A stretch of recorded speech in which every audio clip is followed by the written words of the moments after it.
ম্যাঘ, পিতা ম্যাঘ পিতায় পানি, তখনই রোদ তখনই পানি, কেউ কিন্তু বলতে পারবে না। তাই সব থেকে বেশি ভালো লাগে এই মাঠের সবুজ ঘাসে যে ঘাসগুলো বেরোয় সেইটা বেশি ভালো লাগে।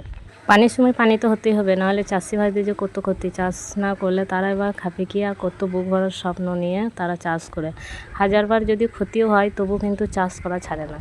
তৈরি করে সেও একটা মালিক হয়ে যায়, যে জুতো তৈরি করে বিক্রি করে সেও একটা মালিক হয়, যার বাস থাকবে সেও মালিক, যার গাড়ি থাকবে সেও মালিক।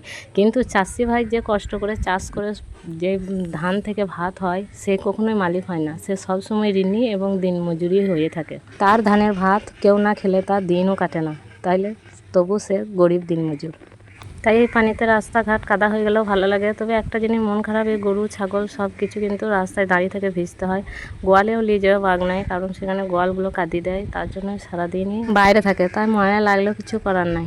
এই মেঘের পানি দিয়ে ভাত রাঁধলে নাকি ভাত খুব সুন্দর হয়, তার জন্য আমার মা এই পাইপ থেকে এখানে বালতি পাতি রেখে দেয়, যে সেই পানি দিয়ে ভাত রাঁধে। কি একটা আজব অবস্থা। তাই আমার মায়ের যা ভালো লাগে সেটাই করে, সে যা হলো হলো। আর এই ভিডিওটা করার উদ্দেশ্য হলো এই বর্ষার সময় একটা বর্ষার ভিডিও না দিলে হয় না, তার জন্য কষ্ট করে তোমাদের জন্য এই ভিডিওটা তৈরি করলাম। যদি ভিডিওটা ভালো লাগে অবশ্যই লাইক করুন, শেয়ার করবেন, কারণ আমি অনেক কষ্ট করে করলাম। এরকম ব্লগ ভিডিও আমি করি না, এটা আমার তৃতীয় খাত হবে ভিডিওটা করা। আর এই হাঁসগুলো দেখো সুন্দরভাবে খেলা করছে, তবে কার কাছে ভালো লাগছে না লাগছে সেটা আমি জানি না। কিন্তু একটা মানুষ কখনো কারো কাছে সবার কাছে ভালো হতে পারে না, হয়তো কারো কাছে ভালো কারো কাছে মন্দ, এরকম হতেই পারে। তো এই পানির সময় ভিজাটা মজাটাই আলাদা, তাই সবাই বেশিরভাগ মানুষ পানি আস্তে আস্তে করতে করতেই ভিজে যায়। দেখতেই পাচ্ছি এখানে অনেক পানি দাঁড়িয়ে গেছে, সেখানে পাইপটা জাম হয়ে যাওয়ার জন্য পানিটা কিন্তু যাচ্ছে না কম।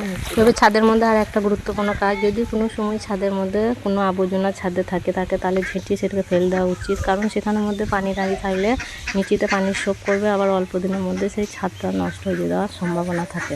তাই সবসময় বেটা ছেলের অপেক্ষায় না থাকলেও মেয়েরাও করা যায়, যদি ছাদটা পরিষ্কার রাখলে অবশ্যই সেই পানিগুলো এক জায়গায় দাঁড়িয়ে থাকে না। দেখতেই পাচ্ছি পানির পর রোদের ওয়েদারটা খুব সুন্দর আর খুবই ভালো লাগছে, পাখিগুলো কেঁচোমেচো করছে, উড়ে বেড়াইছে, আর সবুজ জিনিস তো সবারই চোখে মাশাআল্লাহ ভালো লাগে। তাই ভিডিওটা অবশ্যই ভালো লাগলে যেন লাইক কমেন্ট শেয়ার করো, অন্যদের দেখার সুযোগ করো। আর আমি যেভাবে করছি তোমরাও সেইভাবে চেষ্টা করতে পারো, হয়তো আমার থেকেও তোমরা ভালো কিছু করতে পারবে। তাই সবার জন্য দোয়া ও ভালোবাসা রইলো, সবাই যেন এগিয়ে যাও, এই দোয়াই করি।